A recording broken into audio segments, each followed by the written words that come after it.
नमस्कार दोस्तों, ज्योतिष के इस छठे अध्याय में हम ग्रहों के दृष्टिगत प्रभावों के बारे में बताएंगे। जैसा कि हमने पिछले अध्याय में बताया है कि लग्न कुंडली में 12 भाव होते हैं।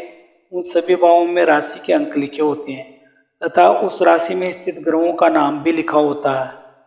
ज्योतिष के अनुसार 9 ग्रहों का ही मानव जीवन पर प्रभाव देखा जाता है।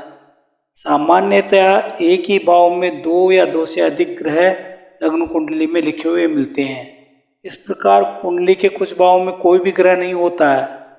कुंडली के 6, 8 और 12 भावों में कोई भी ग्रह न हो तो अच्छा ही माना जाता है, मगर अन्य भावों में कोई ग्रह न हो तो उस भाव पर ग्रहों का प्रभाव भी देखना जरूरी होता है।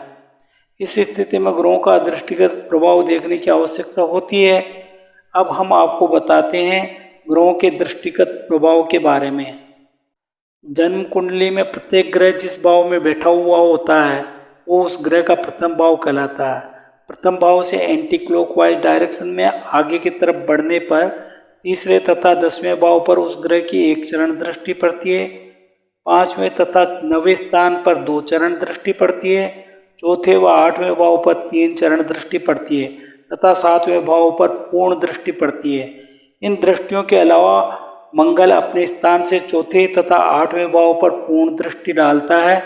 गुरु 5वें और 9वें स्थान पर पूर्ण दृष्टि डालता है। शनि तीसरे तथा 10वें स्थान पर पूर्ण दृष्टि डालता है। राहु और केतु का दृष्टिगत प्रभाव अन्य 7 ग्रहों से थोड़ा अलग होता है। राहु और केतु जिस भाव में स्थित होते हैं वहां से तीसरे और छठे स्थान पर 1 चरण दृष्टि डालते हैं, दूसरे और 10वें स्थान पर 2 चरण दृष्टि डालते हैं तथा 5वें, 7वें, 9वें और 12वें भाव पर पूर्ण दृष्टि डालते हैं।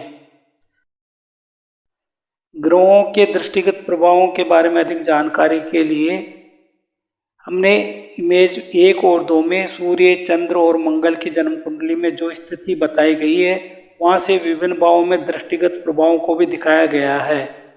इसी तरह से अन्य ग्रहों का प्रभाव भी देखा जा सकता है। ग्रहों की एक चरण दृष्टि से 25% प्रभाव पड़ता है। ग्रहों की 2 चरण दृष्टि से 50% प्रभाव पड़ता है। ग्रहों की 3 चरण दृष्टि से 75% प्रभाव पड़ता है। ग्रहों की पूर्ण दृष्टि से 100% प्रभाव पड़ता है। अब हम इमेज 3 में एक जन्म कुंडली दिखा रहे हैं। इमेज 4 में इस कुंडली में हमने जो भाव खाली है यानी कि जिसमें कोई भी ग्रह नहीं है वहाँ पर जिन ग्रहों की पूर्ण दृष्टियाँ पड़ रही है उनको दिखाया गया है।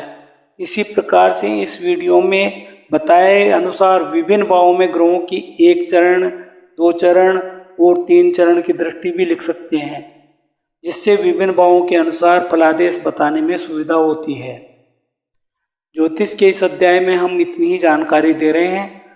ज्योतिष के अगले अध्याय में हम ग्रहों के कारक तत्व के बारे में बताएंगे। तब तक के लिए जुड़े रहिए हमारे चैनल के साथ। हमारे चैनल से जुड़ने तथा हमारे इस वीडियो को देखने के लिए आपका बहुत बहुत धन्यवाद। नमस्कार।